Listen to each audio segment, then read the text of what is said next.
नमस्कार. मी सर्वांचं स्वागत करतो हवामान अपडेट या आपल्या यूट्यूब चॅनलवरती. मी नेताजी जाधव आणि आपण पाहणार आहोत 11 मे रोजीचा संपूर्ण महाराष्ट्र राज्याचा हवामानाचा अंदाज. सर्वप्रथम आज दिवसभराचा राज्याचा खास करून जर विचार केला, आज राज्यातील कोकणाचा बहुतांश संपूर्ण भाग असेल. याच्यामध्ये मुंबई, ठाणे, पालघर, कल्याण याचबरोबर रत्नागिरी असेल, सिंधुदुर्ग असेल. या ठिकाणी टेम्परेचर हे जास्त होतं आणि उमस भरी गरमी त्या ठिकाणी पाहायला मिळते. अति उकाडा मुंबईमध्ये पाहायला मिळाला. याचबरोबर राज्याच्या इतर भागामध्ये विखुरलेल्या स्वरूपामध्ये ढग पाहायला मिळत. म्हणजे आज पावसाची शक्यता फार कमी आहे. तापमानात हळूहळू वाढ होण्यास सुरुवात झाली. याचबरोबर सिस्टम प्रणालीबद्दलचं आपण जर पाहिलं, बंगालचा उपसागर आहे आणि अरबी समुद्र हे दोन्ही समुद्र आता सध्या खूप ॲक्टिव्ह आहेत. मान्सूनच्या आगमनासाठी हे दोन्ही समुद्र आता सज्ज झालेलं पाहायला मिळतात. कारण की बंगालच्या उपसागरामध्ये श्रीलंकेच्या जवळ या ठिकाणी कमी दाबात क्षेत्रांचं रूपांतर होतं.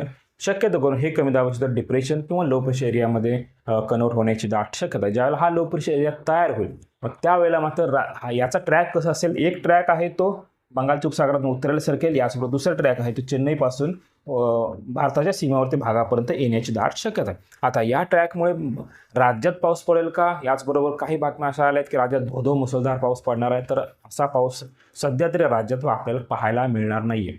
जर ट्रॅक हा उत्तर भारताच्या दिशेनं आला तर मात्र कर्नाटकचे दक्षिण भाग असेल त्यापर्यंत पावसाचं चांगलं प्रमाण पाहायला मिळणार आहे. राज्याचा जो पश्चिम महाराष्ट्राचा दक्षिण भाग असेल, सांगलीचा पश्चिम आणि कोल्हापूरचा जिल्ह्याचा आणि सिंधुदुर्ग या ठिकाणी काही प्रमाणामध्ये पावसाच्या ॲक्टिव्हिटी पाहायला मिळू शकतात. मात्र संपूर्ण राज्यामध्ये पावसाची शक्यता फार कमी आहे.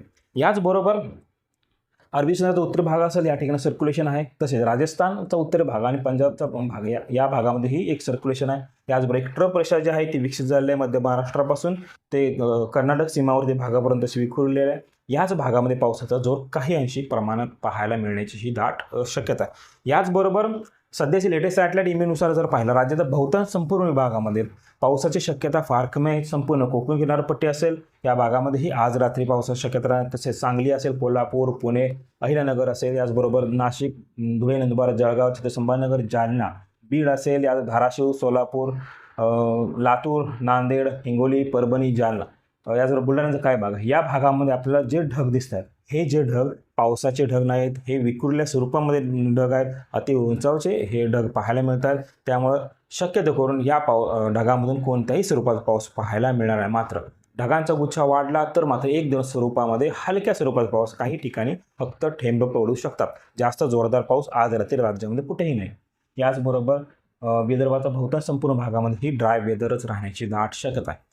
याचबरोबर टेम्परेचरचा जर विचार केला तर येणाऱ्या 24 तासापासून राज्याचं टेम्परेचर असेल ते वाढण्याची शक्यता आहे. काही ठिकाणी येणाऱ्या 24 तासामध्ये 42 ते 45 डिग्री असेल. मात्र 2 दिवसानंतर म्हणजे 10 तारखेनंतरच किंवा 11 तारखेला शक्यतो करून 45 डिग्री सेल्सिअसपर्यंत तापमान आपल्याला पाहायला मिळण्याची दाट शक्यता. सर्वप्रथम मॅपनुसार जर पाहिलं, हा जो संपूर्ण रेड कलर दिसतो हा आहे 42 ते 45 डिग्री सेल्सिअस तापमान आपल्याला येणाऱ्या 24 तासाने पाहायला मिळणार आहे. याच्यामध्ये विदर्भाचा बहुतांश भाग आहे. याच्यामध्ये यवतमाळ असेल, वर्धा, अमरावती, अकोला, वाशिम, बुलढाणा, याचबरोबर मराठवाड्याचा नांदेड असेल, हिंगोल, परभणी, बीड, जालना, संभाजीनगर, लातूरचा उत्तरेचा जो भाग असेल, तसेच पश्चिम महाराष्ट्रातील अहिल्यानगर असेल, याचबरोबर पुण्याचा उत्तर भाग आणि ठाण्याचा काही भाग असेल. या ठिकाणी तापमान 42 ते 45 डिग्री सेल्सिअस तापमान पाहायला मिळेल. खान्देचा संपूर्ण भाग, याच्यामध्ये नाशिक, जळगाव, धुळे आणि नंदुरबार या ठिकाणी तापमान जवळपास 42 ते 45 डिग्री सेल्सिअस तापमान पाहायला मिळू शकतं. तसेच लातूरचा दक्षिण संपूर्ण भाग असेल, धाराशिव, सोलापूर, सांगली तर जतगाव, टेंभुर्णी, याचबरोबर खानापूर, आटपाडी आहे, साताऱ्याचं वडूज, दहिवडी, फलटण, शिरवळ, याचबरोबर पुण्याचा दक्षिण संपूर्ण भाग असेल, याचबरोबर तासगावचा भाग असेल. काही या ठिकाणी 40 ते 42 डिग्री सेल्सिअस तापमान पाहायला मिळेल. तसेच याचबरोबर ठाणे, भिवंडी, वाडा, पालघर, मोखाड या भागामध्येही 40, काही ठिकाणी 41 डिग्री सेल्सिअस तापमान पाहायला मिळेल. मुंबईचा जो भाग असेल, वसई, पालघर, याचबरोबर मुंबई शहर असेल, उपनगर असेल, या ठिकाणी शक्यतो करून 34 ते 35 डिग्री सेल्सिअस तापमान पाहायला मिळण्याची दाट शक्यता आहे. याचबरोबर सांगलीचा पश्चिम भाग असेल, वाळवा, मिरजचा काही भाग असेल, शिरा असेल आणि कोलूचा काही भाग असेल, कोल्हापूर संपूर्ण जिल्हा, साताऱ्याचा पश्चिम भाग, कराड, पाटण, महाबळेश्वर, वाई, याचबरोबर पौळ असेल, भोर असेल, तसेच माणगाव असेल, पाली, पेण, अलिबाग या भागात जर पाहिलं, या भागामध्ये 38 ते 40 डिग्री सेल्सिअस एवढं तापमान पाहायला मिळण्याची दाट शक्यता. याचबरोबर कोकणाचं पश्चिमी भाग संपूर्ण पश्चिम भागाचा असेल त्या ठिकाणी 34 ते 36 डिग्री असेल आणि पूर्व भाग जे असेल लांजा, राजापूर, कणकवली, सावंतवाडीचं काय भाग असेल, खेड असेल, चिपळूण असेल या ठिकाणी 36 ते 38 डिग्री सेल्सिअस तापमान पाहायला मिळेल. याचबरोबर गडचिरोलीचा उत्तरेचा संपूर्ण भाग असेल, चंद्रपूर संपूर्ण जिल्हा, नागपूर, भंडारा हा जो पट्टा असेल या भागामध्येही 40 ते 42 डिग्री सेल्सिअस. गडचिरोली दक्षिण आणि भंडारा आणि गोंदियाचा उत्तरच भाग या भागामध्येही तापमान 36 ते 38 डिग्री सेल्सिअस तापमान आपल्याला पाहायला मिळण्याची दाट शक्यता. येणाऱ्या 24 तासानंतर मात्र तापमानामध्ये अजून वाढ पाहायला मिळण्याची दाट शक्यता. याचबरोबर पावसाचा आपण खास करून जर विचार केला तर येणाऱ्या 24 तासामध्ये पावसाची शक्यता फार कमी आहे. पाऊस जर झाला तर कोल्हापूर जिल्ह्यातील बुदरगड, आजरा, चंदगड हा जो पट्टा असेल किंवा घाटमाथ्याचा भाग असेल याच ठिकाणी हलक्या स्वरूपाच्या पावसाची दाट शक्यता आहे. राज्याच्या इतरत्र मात्र मॉडेलनुसार कोणत्याही पावसाची शक्यता नाही. मात्र स्थानिक ढग निर्माण झाले तर मात्र विखुरल्या स्वरूपामध्ये ढगांचं वातावरण तयार होईल.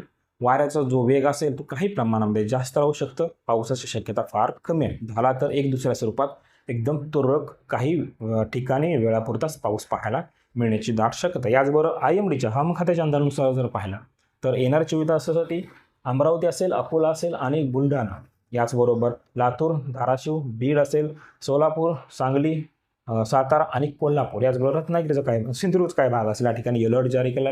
थंडसमची ॲक्टिव्हिटी त्या ठिकाणी पाहायला मिळण्याची शक्यता IMD खात्याने व्यक्त केली. याचबरोबर रायगड असेल, तसेच रत्नागिरी असेल आणि ठाणे जिल्हा या भागामध्ये हीट वेव्हची अलर्ट IMD खात्याने दिलेला आहे. याचबरोबर पुणे पश्चिम, पुणे पूर्व, अहिल्यानगर, यात संभाजीनगर असेल, हिंगोली आणि नांदेडमध्ये काही अंशी लाईटनिंग थंडरस्टॉर्मची ॲक्टिव्हिटी पाहायला मिळण्याची दाट शक्यता IMD खात्याने व्यक्त केली आहे. तर हे होतं येणाऱ्या 24 तासाचं राज्याचा हवामान अपडेट. जर आता आपण हवामान अपडेट या यूट्यूब चॅनल सबस्क्राईब केलं नसेल तर कृपया सबस्क्राईब करा, बेल आयकॉन करा. धन्यवाद.